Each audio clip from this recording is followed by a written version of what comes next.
بسم اللہ الرحمن الرحیم۔ شروع اللہ کے نام سے جو بڑا مہربان نہایت رحم کرنے والا ہے۔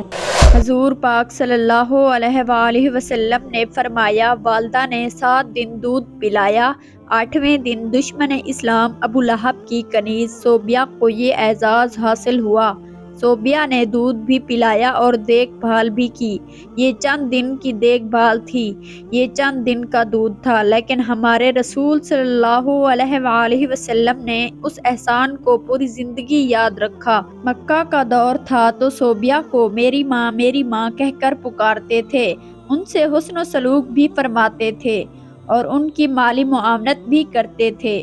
مدنی دور آیا تو مدینہ سے ابو لہب کی کنیز صوبیہ کے لیے کپڑے اور رقم بھی بھجواتے تھے۔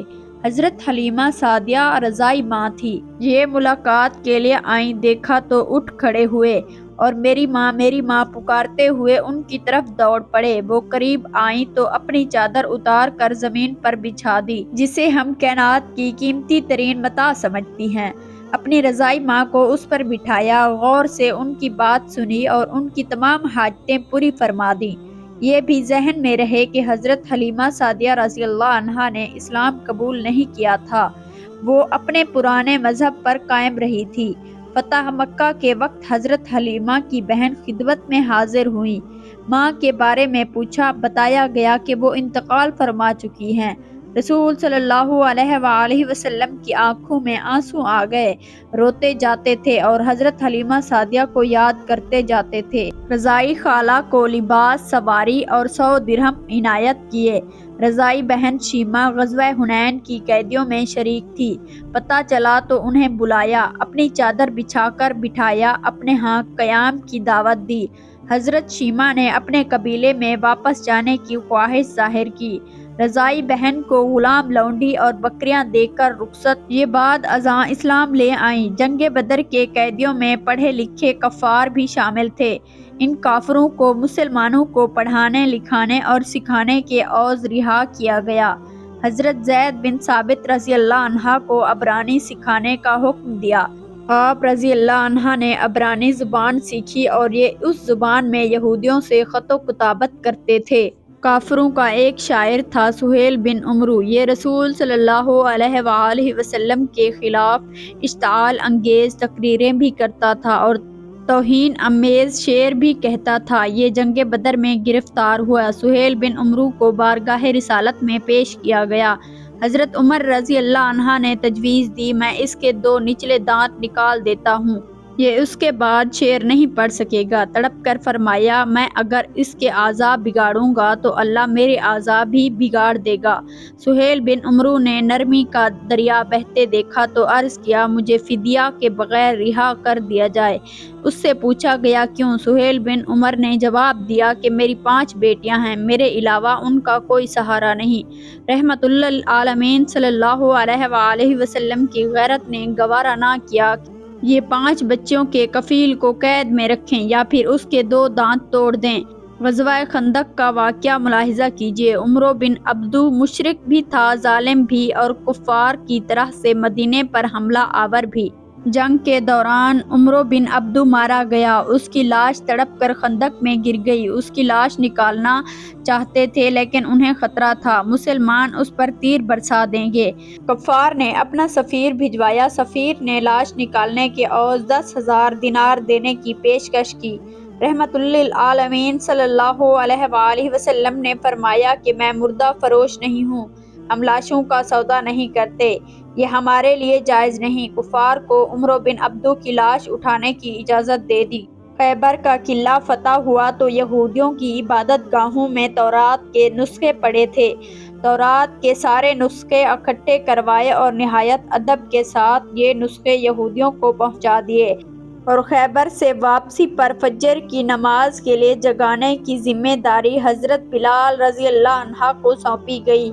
حضرت بلال رضی اللہ عنہ کی آنکھ لگ گئی، سورج نکل آیا تو قافلے کی آنکھ کھلی۔ رسول صلی اللہ علیہ وآلہ وسلم نے حضرت بلال رضی اللہ عنہ سے فرمایا، بلال آپ نے یہ کیا کیا؟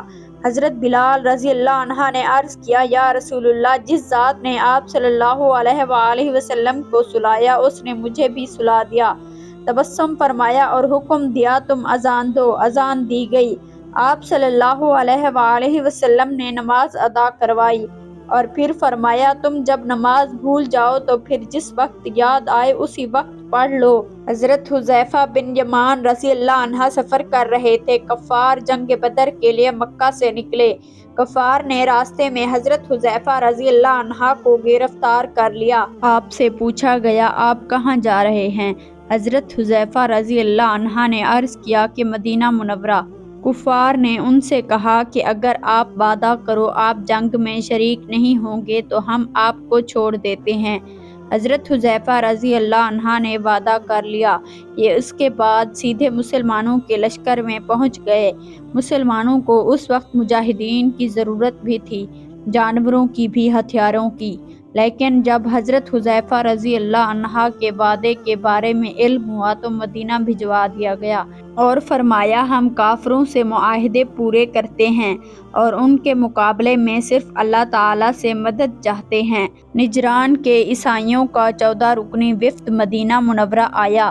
رسول صلی اللہ علیہ وآلہ وسلم نے عیسائی پادریوں کو نہ صرف ان کے روایتی لباس میں قبول فرمایا بلکہ انہیں مسجد نبوی میں بھی ٹھہرایا اور ان کو ان کے عقیدے کے مطابق عبادت کرنے کی اجازت بھی دی۔ یہ عیسائی وفد جتنا عرصہ مدینہ رہا یہ مسجد نبوی صلی اللہ علیہ وآلہ وسلم میں مقیم رہا اور مشرق کی طرف منہ کر کے عبادت کرتا رہا۔ حضرت سعد بن عبادہ رضی اللہ عنہ نے فتح مکہ کے وقت مدنی ریاست کا جھنڈا اٹھا رکھا تھا۔ یہ مکہ میں داخل ہوتے وقت جذباتی ہو گئے اور انہوں نے حضرت ابو سفیان رضی اللہ عنہ سے فرمایا آج لڑائی کا دن ہے، آج کفار سے جی بھر کے انتقام لیا جائے گا۔ رحمت للعالمین صلی اللہ علیہ وآلہ وسلم نے سنا تو ناراض ہو گئے۔ ان کے ہاتھ سے جھنڈا لیا، ان کے بیٹے قیس رضی اللہ عنہ کے سپرد کیا اور فرمایا نہیں، آج لڑائی نہیں رحمت اور معاف کرنے کا دن ہے۔ مدینہ میں تھے تو مکہ میں قحط پڑ گیا۔ مدینے سے رقم جمع کی، خوراک اور کپڑے اکٹھے کیے اور یہ سامان مکہ بھجوایا اور ساتھ ہی اپنے اتحادی قبائل کو ہدایت دی۔ مکہ کے لوگوں پر برا وقت ہے، آپ لوگ ان سے تجارت ختم نہ کریں۔ مدینہ کی یہودی اکثر مسلمانوں سے یہ بحث چھیڑ دیتے تھے۔ نبی کریم صلی اللہ علیہ وآلہ وسلم فضیلت میں بلند ہیں۔ کیا حضرت موسیٰ علیہ السلام یہ معاملہ جب بھی دربار رسالت میں پیش ہوتا تو رسول صلی اللہ علیہ وآلہ وسلم مسلمانوں سے فرماتے آپ لوگ اس بحث سے پرہیز کیا کریں۔ ثمامہ بن اسال نے رسول صلی اللہ علیہ وآلہ وسلم کو قتل کرنے کا اعلان کر رکھا تھا۔ یہ گرفتار ہو گیا، اسلام قبول کرنے کی دعوت دی، اس نے انکار کر دیا۔ یہ 3 دن قید میں رہا، اسے 3 دن سے دعوت دی جاتی رہی۔ یہ مذہب بدلنے پر تیار نہ ہوا تو اسے چھوڑ دیا گیا۔ اس نے راستے میں غسل کیا، نیا لباس پہنا، واپس آیا اور دست مبارک پر بیعت کر لی۔ ابو العاص بن ربیع رحمت للعالمین صلی اللہ علیہ وآلہ وسلم کے داماد تھے۔ رسول صلی اللہ علیہ وآلہ وسلم کی صاحبزادی حضرت زینب رضی اللہ عنہا ان کے عقد میں تھی۔ یہ کافر تھے، یہ تجارتی قافلے کے ساتھ شام سے واپس مکہ جا رہے تھے۔ مسلمانوں نے قافلے کا مال چھین لیا، یہ فرار ہو کر مدینے آ گئے اور حضرت زینب رضی اللہ عنہا کی گھر پناہ لے لی۔ صاحبزادی مشورے کے لیے بارگاہ رسالت میں پیش ہو گئی۔ رسول صلی اللہ علیہ وآلہ وسلم نے فرمایا ابو العاص کی رہائش کا اچھا بندوبست کرو مگر وہ تمہارے قریب نہ آئے کیونکہ تم اس کے لیے حلال نہیں ہو۔ حضرت زینب رضی اللہ عنہا نے عرض کیا ابو العاص اپنا مال واپس لینے آیا ہے۔ مال چھیننے والوں کو بلایا اور فرمایا گیا یہ مال غنیمت ہے اور تم اس کے حقدار ہو، لیکن اگر تم مہربانی کر کے ابو العاص کا مال واپس کر دو تو اللہ تبارک و تعالیٰ تمہیں اجر دے گا۔ صحابہ کرام نے مال فوراً واپس کر دیا۔ حضرت عائشہ صدیقہ رضی اللہ عنہا نے ایک دن رسول صلی اللہ علیہ وآلہ وسلم سے پوچھا زندگی کا مشکل ترین دن کون سا تھا؟ فرمایا وہ دن جب میں طائف گیا اور لوگوں نے شہر کے بچے جمع کر کے مجھ پر پتھر برسائے، میں اس دن کی سختی نہیں بھول سکتا۔